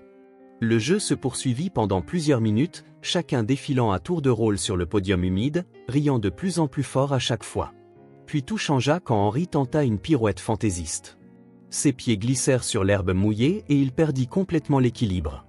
Instinctivement, il tendit la main pour se rattraper et finit par attraper Hila, qui se tenait à côté de lui. Ils tombèrent tous les deux, Henri atterrissant en dessous et amortissant sa chute. Pendant un instant, ils ne bougèrent pas, respirant fort, leurs visages à quelques centimètres l'un de l'autre. La pluie continuait de tomber, mais elle semblait maintenant douce, presque romantique. Le parapluie rouge d'Hila s'était envolé à quelques mètres de là, les laissant complètement exposés. « Ça va » murmura Henri, ses yeux scrutant son visage à la recherche de tout signe de blessure. « Je vais bien » répondit Hila tout aussi doucement. Elle était allongée sur sa poitrine, sentant son cœur battre la chamade contre le sien. Ses cheveux mouillés tombaient comme un rideau autour de leur visage. On ne saurait dire qui bougea le premier. Peut-être bougèrent-ils en même temps, attirés par une force magnétique qui s'était accumulée entre eux depuis des semaines. Le baiser commença doucement, presque prudent, des lèvres froides par la pluie se rencontrant, apportant une chaleur soudaine. Henri lui prit le visage dans une main, approfondissant le baiser avec une passion qui les surprit tous les deux. Pendant quelques secondes magiques, plus rien d'autre n'existait. Pas de patron et de nounou, pas de complications, pas de peur, juste Henri et Hila admettant enfin quelque chose qu'ils niaient depuis bien trop longtemps. « Papa, Tati Hila » crièrent les jumelles en courant vers eux. « Vous êtes blessés ?» La réalité les frappa comme une gifle. Henri se retira si vite qu'il faillit bousculer Hila. Il se releva d'un bond, son expression se refermant instantanément. « Nous allons bien, les filles, dit-il, la voix étrangement froide. On a juste glissé. Hila se releva plus lentement, essayant toujours de comprendre ce qui s'était passé. Le goût de ses lèvres était encore sur les siennes, mais son expression avait déjà complètement changé. « Rentrons, dit Henri sans la regarder. Vous allez attraper froid. » Les filles obéirent, courant vers la maison. Henri et Hila suivirent en silence, mais la tension entre eux était maintenant complètement différente. Après que les filles eurent pris un bain chaud et se furent changées, Henri demanda à Hila de le rejoindre dans le bureau. « Fermez la porte, dit-il, le dos tourné alors qu'il regardait par la fenêtre. Hila s'exécuta, le cœur battant toujours la chamade. « Henri, à propos de ce qui s'est passé, c'était une erreur, » coupa-t-il en se tournant vers elle avec un regard de pierre. « Ça n'aurait pas dû arriver. Mais, vous êtes leur nounou. C'est tout, dit-il, chaque mot comme un couteau. Je suis votre employeur. Il y a une ligne claire entre nous et je l'ai franchie. Ça ne se reproduira plus. » Il a eu l'impression d'avoir reçu un coup de poing dans l'estomac. « Je comprends, » réussit-elle à dire, gardant sa voix stable malgré la douleur. « À partir de maintenant, nous resterons professionnels. Vous vous occupez des filles et je garderai mes distances. C'est aussi simple que ça. Si c'est ce que vous voulez, c'est ce qu'il faut. » Henri se retourna vers la fenêtre, mettant clairement fin à la conversation. Il a sorti du bureau les jambes tremblantes, le cœur en miettes, ignorant qu'à l'instant où elle ferma la porte, Henri appuya son front contre la vitre froide, luttant contre l'envie de courir après elle et de s'excuser d'être un lâche. Mais il ne le fit pas, et ce serait la décision qu'il regretterait le plus. Les 3 jours qui suivirent le baiser furent les plus difficiles qu'il a et connus depuis son arrivée au manoir des Whittaker. Henri tint parole. Il garda ses distances, ne parlait que lorsque c'était nécessaire et la traitait avec une froideur polie qui faisait plus mal que n'importe quel cri. Les jumelles remarquèrent immédiatement le changement. « Pourquoi papa ne dîne plus avec nous ?» demanda Madison le mercredi, piquant les pâtes qu'Hila avait préparées. « Il a dit qu'il avait beaucoup de travail, » répondit Hila, forçant un sourire. « Mais il a toujours eu beaucoup de travail, » fit remarquer Chloé. « Il mangeait quand même avec nous. » Hila ne savait pas quoi dire. Comment expliquer à 2 enfants de 5 ans que leur père avait embrassé la nounou et le regrettait? « Tu t'es encore disputé avec papa ?» insista Madison. « Vous ne vous parlez plus comme avant. »« On ne s'est pas disputé, ma chérie. Parfois, les grandes personnes sont juste occupées. » Mais les filles n'étaient pas dupes.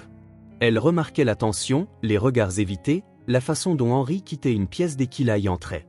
Le jeudi soir, après avoir couché les jumelles, il a pris une décision qu'elle avait évitée pendant des jours. Elle frappa à la porte du bureau d'Henri. « Entrez, » dit-il sans lever les yeux de ses papiers. « Il faut que je vous parle. Si c'est à propos de l'emploi du temps des filles, allez-y, c'est à propos de ma démission. » Henri arrêta d'écrire, mais ne la regarda toujours pas. « Votre démission ? Je pars vendredi. J'ai déjà fait mes valises. » Enfin, il leva les yeux, et pendant un bref instant, il a vu quelque chose comme de la panique les traverser. « Les filles ? Les filles iront bien. Vous pourrez engager une autre nounou, quelqu'un de plus approprié. » Il fait. « Ma décision est prise, Henri. Je ne peux plus rester ici. » Elle s'attendait à ce qu'il proteste, qu'il demande pourquoi, peut-être même qu'il la supplie de reconsidérer sa décision. Au lieu de cela, il hocha simplement la tête. « Je comprends. Je vais arranger votre paiement. » Son indifférence la coupa comme un couteau. Il a senti ses yeux brûler, mais elle tint bon. « Il y a une chose que j'aimerais demander. »« Qu'est-ce que c'est ? » ?»« Que je puisse rendre visite aux filles parfois, quand vous n'êtes pas à la maison. Elles se sont attachées à moi, et je me suis attaché à elles aussi. » Henri resta silencieux un long moment. « Venez quand vous voulez, dit-il finalement. Vous leur manquerez. Pas tu me manqueras, pas je te manquerai, juste vous leur manquerez. Merci, murmura Hila en partant avant que les larmes ne puissent couler. Le vendredi matin arriva avec une ambiance lourde dans la maison.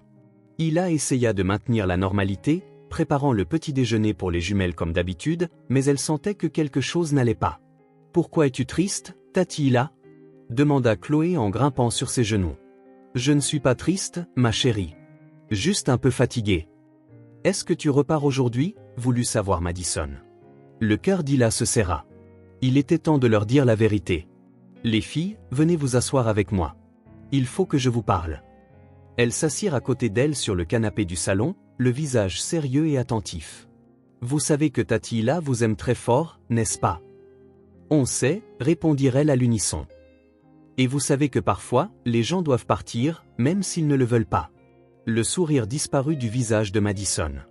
Tu pars? Oui, ma chérie, mais ça ne veut pas dire que je ne vous aime pas. Non, cria Chloé en se jetant dans ses bras. Tu ne peux pas partir. Tu fais partie de notre famille. S'il te plaît, ne pars pas, sanglota Madison.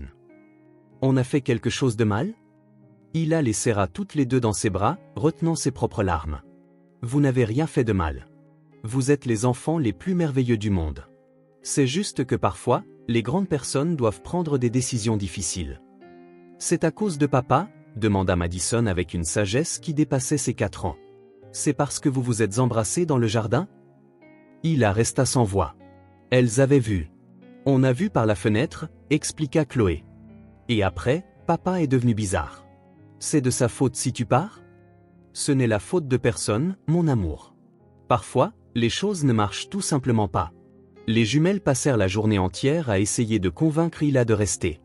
Elles lui firent des dessins, promirent d'être encore plus sages, lui offrirent même leur jouet préféré en guise de pot de vin. Et si on parlait à papa? Suggéra Madison. On peut le convaincre de s'excuser. Non, ma chérie. La décision est déjà prise. Mais on ne veut pas que tu partes, insista Chloé, les yeux rouges de larmes. Henri n'apparut qu'à l'heure du déjeuner, salua froidement ses filles et ne regarda pas du tout Hila. Les filles coururent vers lui. Papa, tu ne peux pas laisser Tati Hila partir. Plaida Madison. S'il te plaît, dis-lui de rester, supplia Chloé. Henri jeta un bref regard à Hila, qui se tenait sur le seuil de la cuisine. Tati Hila a pris une décision. Nous devons la respecter. Mais papa? Ça suffit, les filles. Allons déjeuner. Hila vit la confusion et la douleur sur les petits visages des jumelles, et son cœur se brisa encore plus. En fin d'après-midi, pendant la sieste des filles, Hila prépara 2 lettres. Elle en écrivit une pour chaque jumelle, essayant d'expliquer d'une manière qu'elle pourrait comprendre que son départ n'avait rien à voir avec elle. Pour Madison, elle écrivit qu'elle était une artiste incroyable et qu'elle devait continuer à dessiner des mondes magiques. Pour Chloé, elle parla de son don spécial pour construire des choses et qu'elle serait un jour une inventrice célèbre. Dans les 2 lettres, elle promit qu'elle les aimerait toujours et qu'elle viendrait les voir dès qu'elle le pourrait. Elle laissa les lettres sur les oreillers des filles et prit sa valise. Henri n'était pas à la maison quand elle partit. Il l'avait probablement arrangé ainsi. Hila jeta un dernier regard au manoir qui avait été sa maison pendant quelques précieuses semaines et s'en alla, le cœur brisé. 2 heures plus tard, les jumelles se réveillèrent de leur sieste et trouvèrent les lettres. Après que Madame Jenkins les eut lues à voix haute, elles comprirent enfin qu'Hila était vraiment partie. Le bruit des pleurs des filles résonna dans toute la maison. Henri était dans son bureau quand il entendit les sanglots. Il monta les escaliers en courant et les trouva toutes les 2 dans leur chambre, se serrant l'une contre l'autre et pleurant comme si leur monde venait de s'effondrer. « Qu'est-ce qui s'est passé ?» demanda-t-il en s'agenouillant devant elle. « Tati Hila est partie », sanglota Madison en lui tendant la lettre froissée. « Pour de bon. Pourquoi l'as-tu laissé partir ?» demanda Chloé en regardant son père avec un mélange de tristesse et de colère qu'il n'avait jamais vu auparavant. « Pourquoi ne lui as-tu pas demandé de rester ?» Henri prit les lettres et les lut. Chaque mot qu'Hila avait écrit était rempli d'un amour sincère pour les filles, et il réalisa à quel point il avait perdu. « Pourquoi la laisses-tu partir ?» demanda à nouveau Madison en frappant de ses petits poings contre sa poitrine. « Tu ne l'aimes pas, toi aussi ?» Et pour la première fois, Henri s'avoua la vérité qu'il avait essayé d'ignorer. Oui, il aimait Hila, et il avait laissé la peur gâcher la meilleure chose qui lui soit arrivée depuis la mort de Sarah. « J'ai fait une erreur, les filles, » murmura-t-il en les serrant toutes les 2 dans ses bras. Papa a fait une très grosse erreur. Une semaine s'était écoulée depuis le départ d'Hila, et le manoir des Whittaker semblait avoir perdu toutes ses couleurs. Les jumelles mangeaient sans appétit, jouaient tranquillement et demandaient sans cesse quand Tati Hila reviendrait leur rendre visite. Henri avait engagé une nounou temporaire, Madame Peterson, une femme sérieuse et efficace qui s'occupait des filles avec un professionnalisme parfait. Elle ne brûlait jamais les pancakes, ne laissait jamais de désordre et ne chantait jamais pendant le bain. Elle était impeccable sur le papier, et les filles la détestaient. Elle ne fait pas de voix rigolote quand elle lit des histoires, se plaignit Madison lors du petit déjeuner du lundi. Et elle ne nous laisse pas aider dans la cuisine, ajouta Chloé en piquant les œufs parfaitement cuits que Madame Peterson avait préparés. Henri regardait ses filles, ne sachant que dire. Chaque jour, il devenait plus évident à quel point le vide qu'il avait laissé était grand. Pas seulement dans la vie des filles, dans la sienne aussi. Papa, dit soudain Chloé. Tu te souviens que le spectacle de danse, c'est aujourd'hui à l'école? Le cœur d'Henri manqua un battement. Le spectacle. Comment avait-il pu l'oublier? Bien sûr que je m'en souviens, ma chérie, ment-il. Je suis très excité de te voir danser. Tatila devait venir avec toi, dit tristement Madison. Elle avait promis. Henri déglutit difficilement. Ila avait promis qu'elle serait là. Et maintenant, les filles devraient monter sur scène sans la personne qui leur donnait toujours le plus d'encouragement. Cet après-midi-là, Henri arriva à l'école primaire de Pine Valley vêtu de son plus beau costume.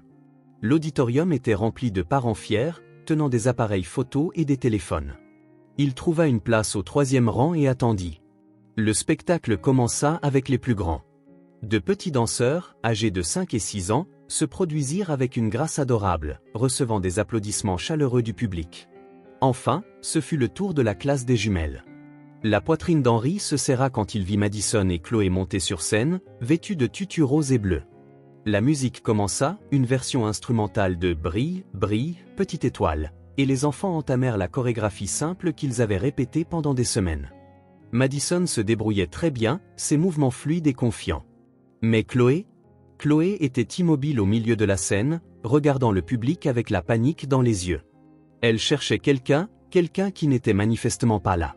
Henri se redressa sur sa chaise, essayant d'attirer son attention.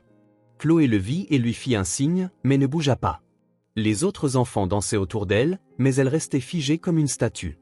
La professeure de danse lui fit des signes discrets depuis les coulisses, essayant de l'encourager à se joindre à eux. La musique continuait, mais Chloé était clairement submergée. Henri n'en pouvait plus. Il se leva et se dirigea vers le côté de la scène où il pouvait parler doucement à sa fille. « Chloé, ma chérie, tu peux le faire, murmura-t-il. Papa est juste là. Tu peux danser. » Chloé le regarda avec les larmes aux yeux. « Je veux Tatila, » dit-elle assez fort pour que plusieurs personnes dans le public l'entendent. Le cœur d'Henri se brisa. Il regarda sa fille, puis Madison, qui avait arrêté de danser et observait sa sœur avec inquiétude. « Tatila ne peut pas venir aujourd'hui, ma chérie, mais papa est là. »« Je veux Tatila, » répéta Chloé, pleurant maintenant ouvertement. Elle avait promis. La musique continuait. Les autres enfants dansaient maladroitement, et toute la scène devenait inconfortable pour tout le monde. Henri prit une décision désespérée. Il sortit son téléphone et composa le numéro qu'il connaissait par cœur. « Allô ?» La voix d'Ila résonna à l'autre bout du fil. « Ila, c'est moi. Je sais que je n'ai pas le droit d'appeler, mais j'ai besoin de toi. Chloé est sur scène à l'école et elle a paniqué. Elle te réclame. » Il y eut une pause. « Oh !» Auditorium de l'école primaire de Pine Valley. « S'il te plaît. Je suis à 10 minutes. Tenez bon. » L'appel se termina. Henri rangea son téléphone et se tourna à nouveau vers Chloé. « Tatila arrive, ma chérie. Tiens bon encore un peu. » Chloé arrêta de pleurer, mais ne bougea toujours pas. La professeure décida de mettre la musique en pause et d'annoncer une courte pause pendant que les autres enfants quittaient la scène. Henri monta sur scène et prit Chloé dans ses bras, l'emmenant en coulisses où Madison attendait. « Elle vient vraiment, papa ?» demanda Madison. « Oui. » Et elle vint. 8 minutes plus tard, Henri vit une silhouette familière se dépêcher d'entrer dans l'auditorium. Ila portait une robe simple, les cheveux lâchés comme si elle était sortie précipitamment de chez elle. Ses yeux balayèrent immédiatement la scène. Henri lui fit un signe depuis les coulisses, et quand Chloé l'aperçut, son visage s'illumina complètement. « Tati Ila !» cria-t-elle en courant sur la scène. Ila monta rapidement les marches latérales et s'agenouilla pour rattraper Chloé dans ses bras. « Je suis là, ma chérie » murmura-t-elle. « Désolée d'être en retard. »« Je ne pouvais pas danser sans toi » sanglota Chloé. « Mais maintenant je suis là, et tu vas briller sur cette scène, d'accord ?» Ila regarda Madison, qui s'était également précipitée pour un câlin. « Vous êtes magnifiques toutes les deux » dit-elle en ajustant leur tutu. « Prête à montrer à tout le monde comme vous dansez bien ?» Les jumelles hochèrent la tête avec enthousiasme. La professeure s'approcha, clairement soulagée. « On peut recommencer ?» Oui, répondit Hila. Elles sont prêtes maintenant. Hila descendit de la scène et trouva une place au premier rang. La musique recommença, et cette fois, Madison et Chloé dansèrent parfaitement. Leurs mouvements étaient gracieux et confiants, et elles souriaient brillamment à Hila pendant tout le temps. Quand la musique se termina, le public éclata en applaudissements. Les jumelles firent leur révérence et saluèrent directement Hila, qui était debout et applaudissait avec des larmes aux yeux. Après le spectacle, alors que les familles se rassemblaient dans la cour de l'école, Henri s'approcha d'Hila. Elle était accroupie en train de parler aux jumelles quand il arriva. « Les filles, dit-il. Allez chercher vos vestes. Il faut que je parle à Tati Hila un instant. » Les filles obéirent, mais non sans faire un autre tour de câlin à Hila. Henri et Hila se retrouvèrent seuls dans la cour, un lourd silence entre eux. « Merci, dit-il finalement, d'être venu. Je sais que vous n'étiez pas obligé. » « Bien sûr que si, l'interrompit-elle. Je leur avais promis que je serais là. » Hila, Henri prit une profonde inspiration. « Les filles ont besoin de toi. Elles ne sont plus les mêmes depuis que tu es parti. Elles ne mangent pas bien. Ne jouent plus comme avant. Elles ne sourient plus. » Henri. « Et moi aussi, dit-il, les mots sortant en cascade. J'ai besoin de toi, moi aussi. La maison est vide sans toi. Je me réveille en pensant à ton sourire et je m'endors en entendant ton rire. J'ai fait une énorme erreur en te laissant partir. » Hila ne dit rien, essayant de comprendre. « S'il te plaît, continua-t-il, la voix un peu cassée. Reviens. Reviens à la maison. Reviens auprès de nous. » Hila le regarda, puis regarda les jumelles qui couraient dans la cour, puis le regarda à nouveau. « Henri, vous avez été très clair sur le fait que je n'étais que la nounou, qu'il y avait une ligne entre nous qui ne pouvait pas être franchie. J'avais peur, Karel. Peur de m'ouvrir à nouveau. Peur d'être heureux. Peur que tu partes comme Sarah. Alors je t'ai repoussé avant que tu ne puisses me faire du mal. Et maintenant je sais que j'ai déjà mal. Être sans toi fait tellement plus mal que de prendre le risque de t'avoir et de te perdre. » Hila le regarda dans les yeux et y vit de l'honnêteté, de la vulnérabilité, et quelque chose qu'elle osa appeler de l'amour. Mais elle ne répondit pas. Pas encore. Après le spectacle, Hila avait accepté de rentrer avec eux, juste pour le dîner. Mais Henri pouvait voir dans ses yeux qu'elle était encore en train de décider si elle allait vraiment rester. Pendant le trajet, les jumelles bavardèrent sans arrêt de la performance, de leur bonheur qu'Hila soit revenue, et de la façon dont la nouvelle nounou ne savait même pas faire un sandwich correct. Hila riait de leurs histoires, mais Henri remarqua qu'elle évitait de le regarder directement. Quand ils arrivèrent à la maison, Henri prit une décision. « Les filles, Tati Hila reste pour le dîner. Et si vous lui faisiez un dessin spécial pendant que je cuisine ?»« Tu cuisines ?» demanda Madison, surprise. « Je vais essayer, dit-il avec un sourire nerveux. « Je peux aider ?» offrit Hila. « Non, dit-il rapidement. « Je veux dire, ce soir, je veux cuisiner pour toi. C'est le moins que je puisse faire après tout. » Hila s'assit dans le salon avec les jumelles pendant qu'Henri se dirigeait vers la cuisine, absolument terrifié. Il savait faire du café et des toasts, peut-être des œufs brouillés, mais un dîner spécial, c'était un territoire inconnu.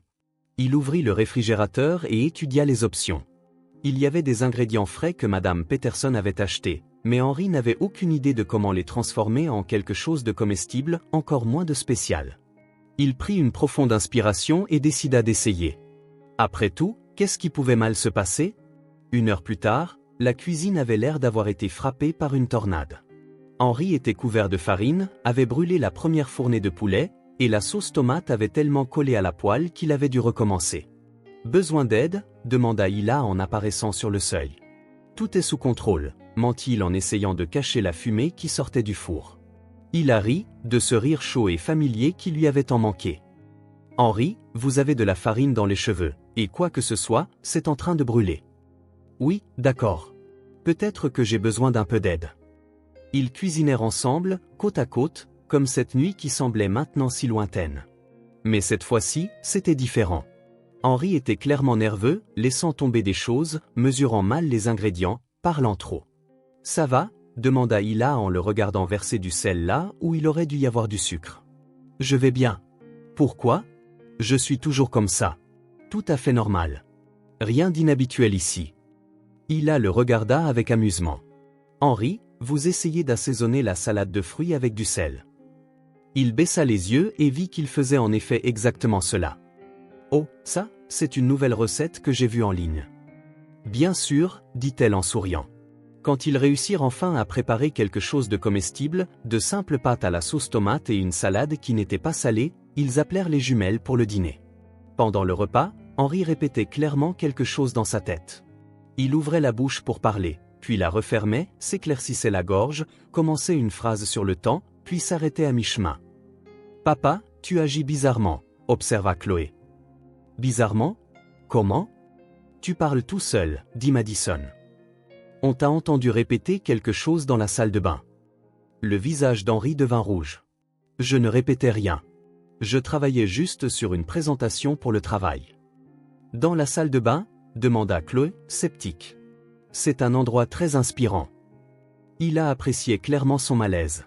Après le dîner, pendant qu'Hila aidait les filles à se brosser les dents, Henri essaya de se calmer. Il avait prévu tout un discours, mais maintenant, tous les mots avaient quitté son esprit. Quand elles descendirent, les jumelles tenaient quelque chose derrière leur dos. « Tati Hila, dit solennellement Madison. On a fait quelque chose pour toi. Et pour papa aussi, ajouta Chloé. Elles dévoilèrent un grand dessin sur du papier brun. Il montrait une famille de bonshommes Henri, Hila, Madison et Chloé se tenant tous la main devant le manoir. En dessous, écrits en lettres colorées et légèrement de travers, se trouvaient les mots « Notre famille pour toujours ». « C'est magnifique », s'exclama Hila, sincèrement ému. « Il y a aussi une question », dit Madison en montrant quelque chose écrit en plus petites lettres. Hila se pencha pour lire. « Veux-tu être notre maman, toi aussi ?» Un silence remplit l'air. Hila regarda les jumelles, puis Henri, qui était devenu pâle. « Les filles, commença-t-il. « C'est ce que je voulais demander aussi », l'interrompit-il, se surprenant lui-même. Hila cligna des yeux. « Quoi ?» Henri prit une profonde inspiration. C'était maintenant ou jamais. Hila? Il déglutit difficilement. Tu as transformé notre maison en un foyer. Tu as rendu mes filles à nouveau heureuses. Tu as fait de moi un homme qui se souvient comment sourire. Il s'approcha, les jumelles observant avec de grands yeux. Je t'aime, dit-il simplement. Je t'aime d'une manière que je ne savais plus possible. Et je sais que c'est fou. Je sais que nous ne nous connaissons pas depuis longtemps. Mais à la surprise générale, il s'agenouilla, là, au milieu du salon. De sa poche, il sortit une bague simple, un anneau en or blanc avec un petit diamant qui avait appartenu à sa grand-mère. « Veux-tu rester avec nous pour toujours ?» demanda-t-il, la voix tremblante. « Pas seulement comme nounou, mais comme famille. » Les jumelles retinrent leur souffle. Hila regarda l'homme agenouillé devant elle, puis les deux petites filles qu'elle aimait déjà comme les siennes, puis à nouveau Henri. « Je t'aime aussi, » dit-elle, les larmes coulant maintenant librement. « Je vous aime tous les trois plus que je ne l'aurais jamais cru possible. »« C'est un oui ?» demanda Henri, plein d'espoir. « C'est un oui » répondit-elle en tendant la main. Henri lui glissa la bague au doigt avec des mains tremblantes, puis se leva et l'embrassa doucement tandis que Madison et Chloé poussaient des cris de joie. « On va être une vraie famille » cria Madison. « Pour toujours » ajouta Chloé. Et là, dans le salon du manoir Whittaker, entourés des rires des jumelles, Henri et Hila surent qu'ils avaient trouvé quelque chose de plus précieux que n'importe quel trésor. Un véritable amour, né du désir de prendre soin, grandi grâce au courage de s'ouvrir, et rendu éternel par la promesse de ne plus jamais être séparés. 2 semaines après la demande en mariage, le manoir des Whittaker bourdonnait d'activités. Pas le genre d'activité élégante et contrôlée que Henri préférait habituellement, mais le chaos délicieux que seule une fête planifiée par 2 fillettes de 4 ans pouvait créer. « Tati Hila » cria Madison en courant dans la cuisine avec un tutu par-dessus son pyjama. « Le prêtre est déjà là ?»« Pas encore, ma chérie, » répondit Hila, essayant de ne pas brûler les brigadeiros faits maison qu'elle tenait à préparer pour le mariage. « Mais il sera bientôt là. »« Tu es sûr que tu peux te marier dans une robe à fleurs ?» demanda Chloé, apparaissant avec un diadème de travers sur la tête. Mamie Victoria a dit que les mariés doivent porter des robes blanches et de grands voiles. Hila sourit. Victoria Whittaker était arrivée 3 jours plus tôt, clairement mécontente de la rapidité du mariage, mais faisant de son mieux pour le cacher pour le bien de ses petites filles. Elle n'approuvait toujours pas entièrement Hila, mais avait remarqué à quel point les jumelles étaient heureuses et comment Henri souriait à nouveau. « Ta grand-mère a raison sur la tradition, » dit Hila en s'agenouillant pour redresser le diadème de Chloé. Mais c'est vous deux qui avez choisi le thème de la fête, vous vous souvenez? Et à une pyjama party, la mariée peut porter ce qu'elle veut. L'idée du mariage en pyjama party avait commencé quand les filles avaient appris que ce serait une petite cérémonie dans le jardin. Elles étaient déçues qu'il n'y ait pas de vraie fête jusqu'à ce qu'Hila suggère de faire le genre de fête qu'elles aimaient le plus. Mais si c'est une pyjama party, pourquoi ne te maries-tu pas en pyjama, insista Madison. Parce que même à une pyjama party, la mariée doit être un peu chic, expliqua Hila. Mais je promets qu'après la cérémonie, je me changerai et nous ferons une bataille d'oreillers. Les filles poussèrent des cris de joie et coururent le dire à leur père. Hila regarda autour d'elle dans la cuisine. Les brigadeiros refroidissaient. Un simple gâteau au chocolat était décoré de fleurs comestibles, et des sandwichs en forme de cœur étaient soigneusement disposés. Ce n'était pas le genre de mariage dont beaucoup de filles rêvaient, mais c'était parfait pour eux. Dehors, dans le jardin, Henri supervisait les dernières touches. Des chaises simples disposées en demi-cercle, une arche de fleurs sauvages qu'Hila avait insisté pour faire elle-même, et des coussins colorés éparpillés sur l'herbe pour ceux qui préféraient s'asseoir par terre. Monsieur Whittaker, dit Carlos, le chauffeur, en s'approchant avec un sourire. Les décorations sont magnifiques. Différentes, mais magnifiques. En effet, acquiesça Henri en regardant les guirlandes colorées que les jumelles avaient fabriquées. Je n'aurais jamais pensé me marier lors d'une pyjama party. Oh, dit Madame Jenkins en apparaissant avec d'autres coussins. Je n'ai jamais vu autant de joie dans cette maison. Henri sourit. C'était vrai. Depuis la demande en mariage, le manoir était devenu un endroit complètement différent. Des rires constants, de la musique toujours en fond sonore, et un véritable sentiment de famille qu'il n'avait pas ressenti depuis des années. Les invités commencèrent à arriver.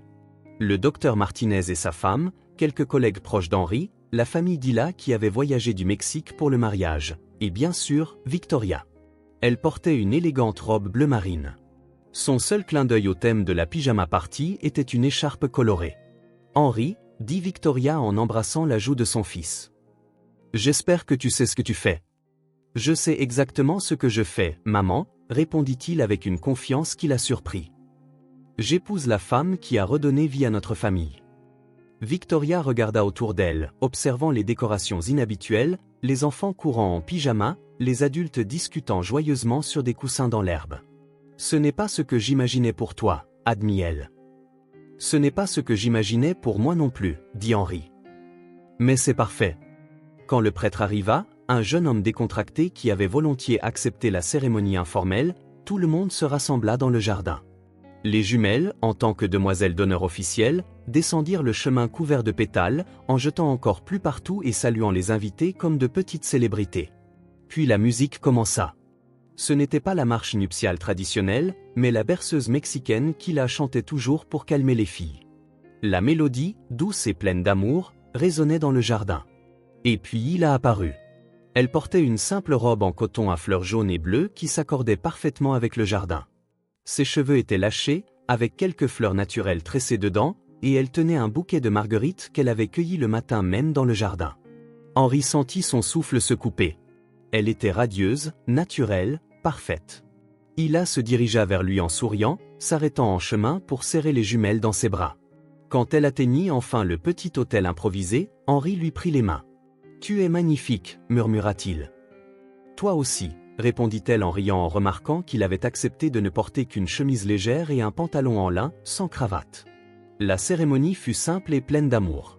Le prêtre parla de la famille, de la façon dont l'amour peut guérir les blessures et apporter de nouveaux commencements. Henri et Hila échangèrent des vœux qu'ils avaient écrits eux-mêmes, promettant d'aimer et de prendre soin non seulement l'un de l'autre, mais aussi des filles. Quand le prêtre dit « Vous pouvez embrasser la mariée », Henri prit doucement le visage d'Hila et l'embrassa tendrement tandis que les invités applaudissaient et que les jumelles acclamaient de joie.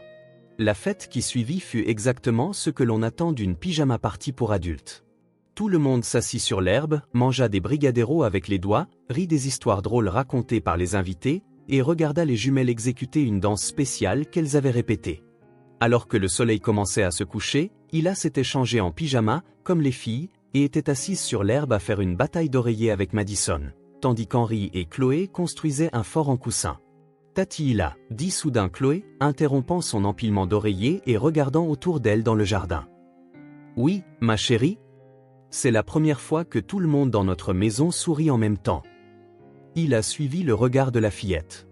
Victoria riait de quelque chose que le docteur Martinez avait dit. Henry aidait Madison à viser Carlos avec un oreiller. Madame Jenkins prenait des photos avec son téléphone, souriant plus qu'Hila ne l'avait jamais vu. « Tu sais quoi, Chloé ?» dit Hila en serrant la fillette dans ses bras. « Ce ne sera pas la dernière fois. »« Promis ?»« Promis. À partir d'aujourd'hui, notre maison sera toujours pleine de sourires. » Henry avait entendu leur conversation et s'approcha, les enveloppant tous les trois dans ses bras. « Toujours » acquiesça-t-il en embrassant le sommet de la tête d'Hila. « Pour toujours. » Et là, dans le jardin du manoir Whittaker, entouré d'oreillers éparpillés, de friandises au chocolat et de jouets partout, la famille qui s'était formée grâce à l'amour, la patience et de nombreux pancakes dansants, sut qu'elle avait trouvé quelque chose que l'argent ne pourrait jamais acheter. Un vrai foyer, construit non pas avec des briques et du ciment, mais avec des rires, des câlins et la certitude que, quoi qu'il arrive, ils seraient toujours les uns les autres. Qu'avez-vous pensé de l'histoire d'Hila et Henry? Laissez vos réflexions dans les commentaires. Sur une échelle de 0 à 10, quelle note donneriez-vous à cette histoire? N'oubliez pas de vous abonner à la chaîne et d'activer la cloche pour suivre toutes nos histoires. Et découvrez d'autres récits émouvants juste ici sur la finale.